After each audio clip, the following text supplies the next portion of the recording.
Welcome to Brooklyn Brewery. Is this place the coolest, right? Thank you all very much for coming to this month's November Northside Innovation Meetup.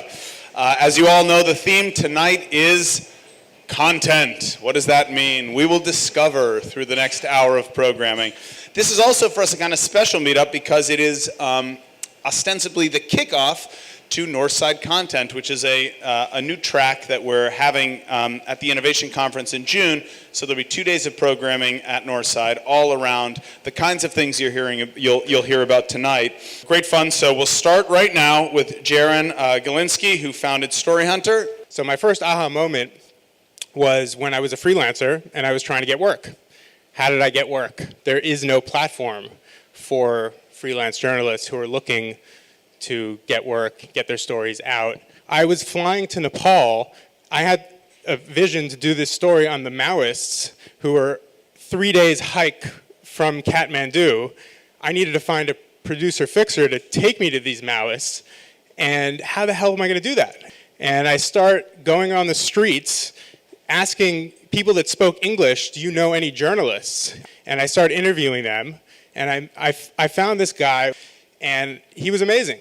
He had basically two choices of who he could work for. It was either the government or the Maoists. He was working for the government, but the Maoists firebombed the government's media operations.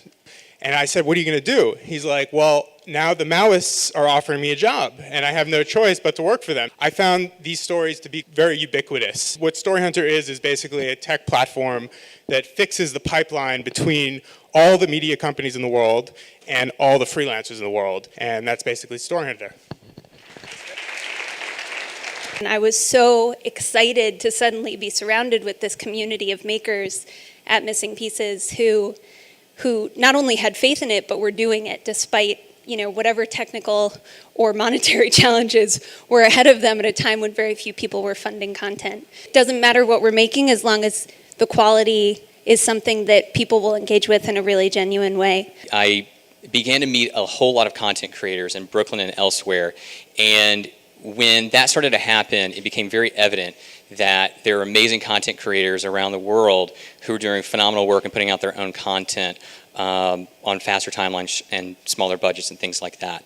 And so it was with that insight that I then set out to start my company. And I built a global network of filmmakers and storytelling photographers in over 150 countries around the world. As Kate just mentioned, we recently did a project that we'll share with you guys for Starbucks, which we co-produced with Missing Pieces and was directed by Josh Nussbaum. We were brought on board to basically shoot at Starbucks around the world in over 28 countries, some of which was shot on one single day.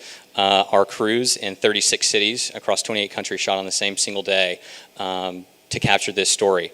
So Noah, team, and Clint, why don't you just do a quick introduction about who you are and what you do? I'm the founder, CEO, and editor of Narratively, which is a platform devoted to untold human stories. So we look beyond the news cycle, the big news headlines, the social media updates happening all around us, and to focus on those powerful stories about people.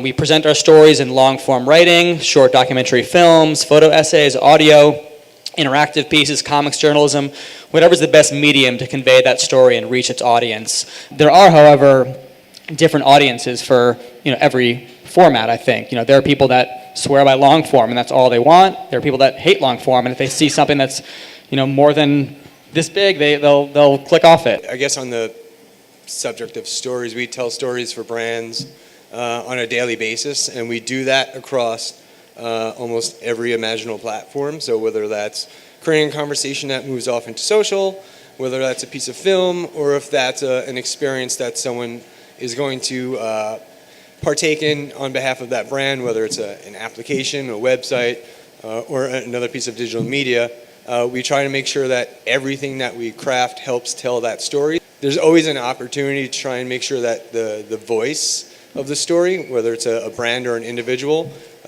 comes through in that experience, and that's something we focus on. My name is Clint White.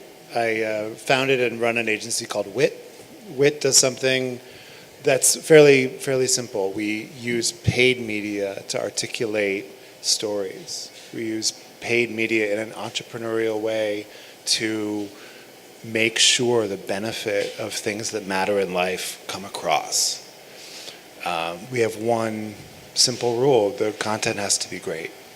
It has to matter, it has to change lives. So we focus on culture, education, healthcare, tech, startups, and frankly, anything that I'm interested in. What we really did was do what we do best, and that's put that user or that person that we're telling the story in the center. So all we really did was we built these awesome vending machines that allowed you to take your fuel band, plug it in, and then you would get, a pair of socks, a head warmer, or some random Nike swag that was kind of cool. But the interesting part was how that story became, how it was told. It was really told through the tweets and the posts and the videos and the clips and the photographs that the users were posting. So it created that, in a way, it created sort of like a platform for everyone else to tell their story. And Nike didn't have to come out with a high-minded or very insular sort of message. They just wanted to actually hear from the people that were using their products, namely the fuel band. I just think it was a nice way to get people talking.